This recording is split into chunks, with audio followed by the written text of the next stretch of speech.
Ciao a tutti, oggi ritorno con una ricetta tipica siciliana molto amata e apprezzata.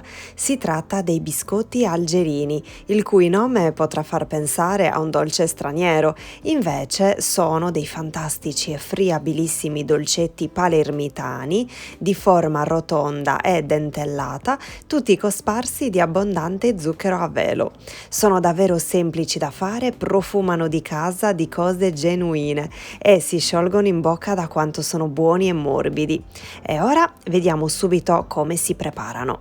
All'interno di una ciotola versiamo 500 g di farina, una bustina di vanillina e 8 g di lievito vanigliato per dolci che setacceremo sopra.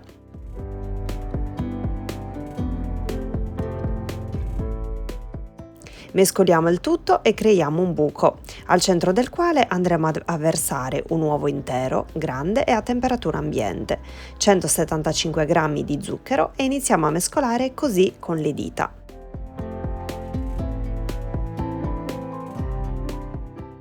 Aggiungiamo 60 g di latte a temperatura ambiente e continuiamo a mescolare sempre con la mano.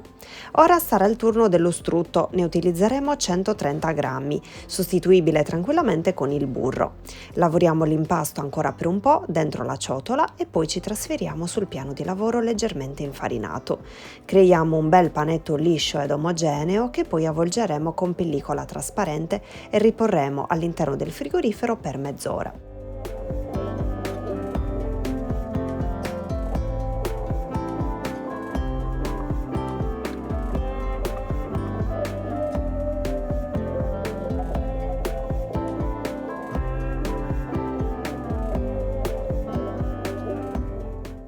Trascorsi i 30 minuti, quindi tiriamo fuori l'impasto, lo dividiamo a metà, così ci verrà molto più semplice e stendiamo ad uno spessore di 6 mm sul piano infarinato.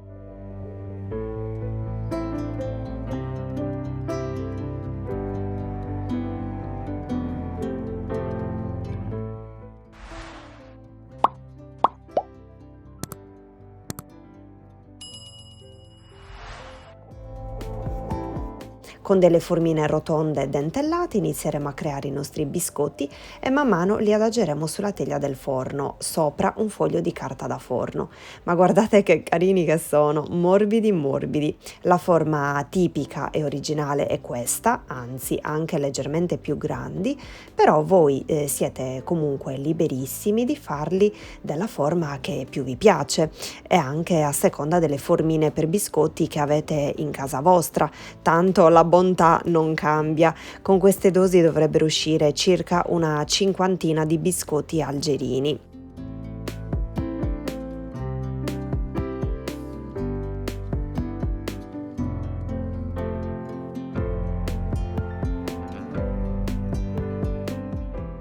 Non ho resistito e ne ho fatto alcuni anche a forma di fiore e orsetto con il cuoricino di cioccolato sopra, fantastici e carinissimi.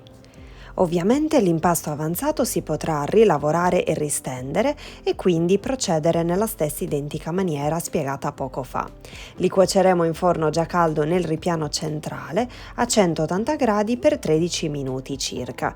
Ed eccoli prontissimi! La ricetta originale prevede l'utilizzo dell'ammoniaca per dolci, ma a casa non la gradiscono tanto, per cui ho preferito utilizzare il lievito per dolci, tanto la friabilità non si compromette. Li spolverizziamo con abbondante zucchero a velo e vederli così adagiati sul piatto da portata sembra proprio di entrare in una pasticceria e restare inebriati dai profumi dei dolci fantastici che troviamo all'interno. Perfetti da gustare così semplici o da inzuppare nel tè o in un buon cappuccino, ma anche nel caffè. Gli orsetti vi è voglia di imbalsamarli così e ammirarli soltanto, senza mangiarli, talmente sono carini. Si conservano benissimo dentro una scatola ermetica per biscotti e dureranno così come appena fatti anche per 10 giorni. Utopia, vero? Sono sicura li mangerete molto, ma molto prima. Spero tanto che questa ricetta vi sia piaciuta, vi abbraccio forte forte e vi rimando ai prossimi video. Ciao!